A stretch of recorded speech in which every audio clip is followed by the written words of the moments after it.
GMED Engineering. Je vais vous demander de bien vouloir me rejoindre sur scène. Est-ce que tous ceux que j'ai appelés sont là? Non, j'entends. Non, si tu es seul, ça sert à rien. Tous les autres sont... On est deux.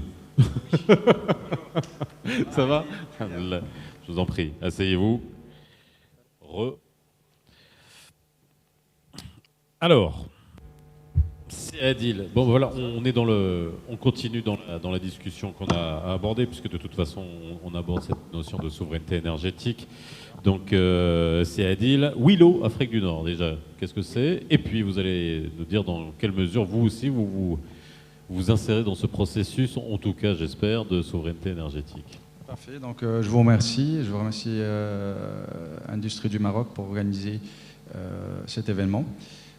Donc après, je voudrais juste demander à la régie si on peut, avant de revenir à votre question, passer une vidéo en premier, avant d'avoir mon intervention, s'il vous plaît. Il y a une vidéo de prévue pour... Voilà.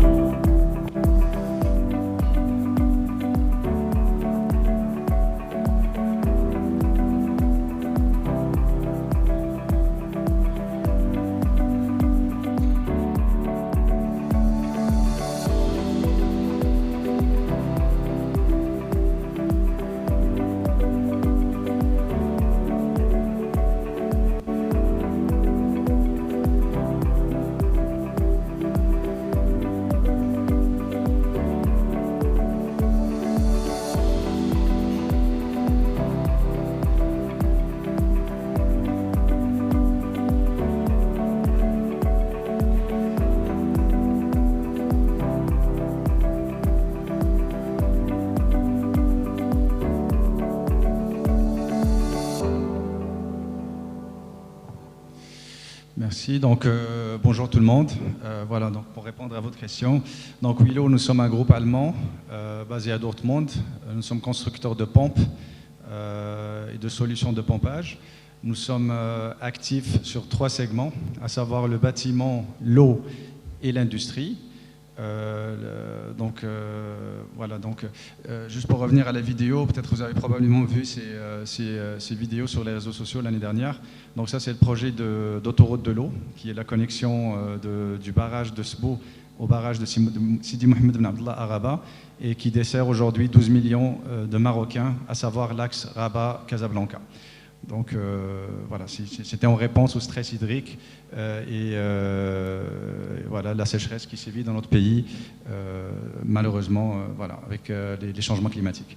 Pour revenir à Willow et le topic de souveraineté énergétique, il y a Sia Ali et M. Qassem qui ont parlé de l'électrique. Moi-même, dans une ancienne vie, j'étais directeur de l'énergie chez Siemens.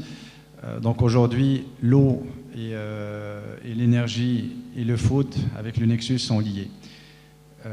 Willow, on est fournisseur de pompes. Il y a des drivers dans le monde aujourd'hui qui est l'urbanisation. Je prendrai que l'urbanisation. 86% de la planète va être urbanisée en 2050. Si on prend aujourd'hui la consommation des stations d'eau potable et d'assainissement dans une ville, ils sont responsables de 40% de consommation. Si on prend le secteur du bâtiment, alors 60% de l'énergie utilisée au monde va dans le résidentiel et le commercial buildings. 40% de ces 60%, c'est des pompes essentiellement. Donc aujourd'hui, pour avoir une souveraineté énergétique, M. Ali l'a bien dit, donc il faut avoir une rationalisation du prix de l'électricité, mais qui est lié directement au prix de l'eau, du mètre cube. Parce qu'aujourd'hui, on le sait tous, donc il y a le dessalement, il y a le water reuse, il y a le transfert et l'interconnexion des barrages au Maroc, qui devient une nécessité, mais à quel coût? À quel prix? Donc c'est là que Willow aujourd'hui, comme acteur dans le domaine du pompage, le projet qu'on vient de voir, c'est des pompes chacune de 5 MW.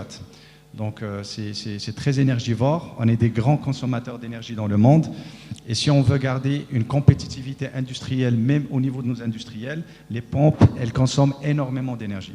Donc de ce fait, J'ai le plaisir d'annoncer aujourd'hui que nous inaugurons janvier prochain une unité de production qui est une première de pompe au niveau du Maroc. On a une vision qui est plus élargie au niveau de l'Afrique de l'Ouest. Et pour revenir vraiment au topic de souveraineté énergétique, il faut vraiment comprendre que les pompes aujourd'hui, c'est un grand consommateur. Donc avoir des pompes à efficacité énergétique à haut rendement, c'est une nécessité, d'où notre installation au Maroc, Inch'Allah, pour permettre d'accompagner le pays dans l'écosystème, parce que l'énergie sera produite à faible coût, mais il ne faut pas la gaspiller en étant des consommateurs d'énergie. Voilà. Merci. Merci beaucoup. Si Omar, alors vous représentez Engie. Alors, même chose. Alors vous, par contre, l'électricité, l'énergie, ça vous connaît. Vous êtes un provider, donc vous aussi, cette souveraineté énergétique se pose avec beaucoup d'acuité chez vous. Tout à fait, si Faisal. Tout d'abord, je remercie Industrie du Maroc de nous avoir invités et je félicite pour le choix du thème, la souveraineté.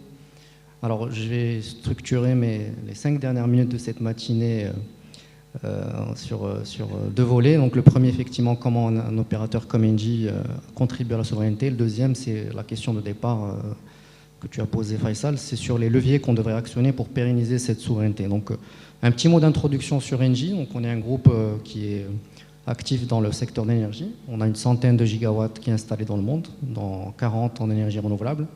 Et si je fais le focus sur le Maroc, on exploite aujourd'hui avec nos partenaires 15% de la capacité installée au Maroc, donc à peu près 1700 mégawatts, et on dispose d'un portefeuille d'énergie renouvelable de 400 mégawatts en opération et construction. Donc pour revenir à ce premier volet, comment Engie contribue à la souveraineté énergétique du pays. Donc, en fait, ça se résume dans notre ambition de développer massivement les énergies renouvelables, et ça se traduit par la réduction d'importation des énergies fossiles et contribuer à la sécurité énergétique du Maroc. Tout ça, bien sûr, en bâtissant des partenariats locaux pour pouvoir transférer les compétences et le savoir-faire. Alors, si je prends juste une minute pour rentrer un petit peu dans le détail des technologies, donc il y a l'énergie éolienne, bien sûr. On est très présent dans le sud du Maroc à travers l'exploitation de la centrale de Tarfaya, 300 MW depuis 2014, qui était la plus grande centrale éolienne à l'époque. Et aussi, on est très actif dans la loi privée 1309. On n'en a pas encore parlé aujourd'hui, mais on est très actif sur cette loi à travers 2 projets éoliens qui sont très avancés. Le premier, il est déjà en construction à Dakhla, donc une bonne partie qui va alimenter la centrale de dessalement. Et le deuxième, c'est un projet, et j'en profite d'en parler aujourd'hui parce qu'on est à Tanger, c'est un projet qui se situe pas loin d'ici, dans la province de Tanger, plus précisément dans la commune de Darchaoui. C'est un projet éolien d'une capacité à peu près de 130 MW et qui est amené dans les 3 prochaines à venir à desservir des centrales de dessalement et aussi des industriels dans la région de Tanger. On a vu pas mal de conventions d'investissement qui ont été signées dans la région, notamment les méga factories. Donc on est aussi présent dans l'énergie solaire. On est préqualifié dans les 2 appels d'offres de Mazen, Nord-Midelt. Et Silherti tout à l'heure a parlé de la composante de stockage par batterie, qui est très cruciale pour assurer la sécurité énergétique, notamment en heure de pointe.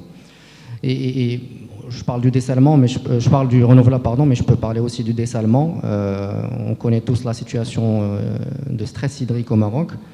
Il y a l'ambition en 2030 de produire de l'eau potable à partir de l'eau désalée à hauteur de 50%, c'est-à-dire d'augmenter la capacité de production de 500 000 à 3 millions de mètres cubes par jour, ce qui est la moitié de ce que produit déjà Engie dans le monde. Et en tant que partenaire affirmé dans le dessalement, on est amené à accompagner les institutions pour construire et exploiter ces centrales. Alors sur le deuxième volet, quels sont les leviers pour actionner? Il faut savoir que la souveraineté énergétique a déjà commencé en 2009 à travers la stratégie nationale. Et il faut le dire, elle a été implémentée dans un rythme qui n'est pas forcément celui qu'on attendait. On parle toujours de cet horizon 2030. Il se trouve que c'est aussi une année de Coupe du Monde, donc le caractère urgent est encore plus prononcé. Mais si je dois résumer en 3-4 leviers, le premier, c'est de renforcer les investissements dans les énergies renouvelables et dans le réseau, pour pouvoir absorber et faire pénétrer ces énergies renouvelables.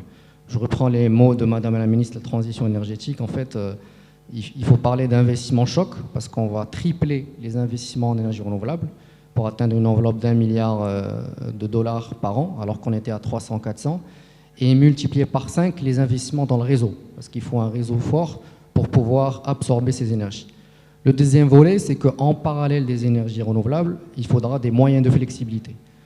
Si, encore une fois, si Herti l'a dit tout à l'heure, c'est des énergies intermittentes, donc il faudra des moyens de flexibilité comme le stockage, comme le gaz, pour pouvoir faire pénétrer ces énergies. Et le troisième aspect, tout ça, en fait, il ne peut pas se faire sans un régulateur d'électricité, donc l'ANRE, en l'occurrence. Et je fais référence à un panel qui a été animé il y a 2 semaines à l'occasion du forum d'énergie pour l'Afrique par l'ANRE et qui ont insisté sur 2 points essentiels. Le premier, c'est la transparence et la neutralité de cet arbitre vis-à-vis de l'ONE. Il faut qu'il soit totalement indépendant. Et le deuxième, c'est la prévisibilité. Parce qu'un investisseur, il est là pour faire un business plan dans 20-30 ans. Et si on n'a pas cette clarté dans les prix d'électricité, les tarifs d'utilisation, etc., on ne peut pas attirer des investisseurs. Donc je voudrais vraiment insister sur ce point. Et peut-être un quatrième, et pour faire référence à ce que disait M. le ministre, c'est de renforcer les capacités locales. Je dis bien locales parce qu'on a du potentiel. Et aussi booster les startups et la recherche et l'innovation. Merci beaucoup. Le message, je pense, est transmis. Merci à vous. Merci beaucoup pour cette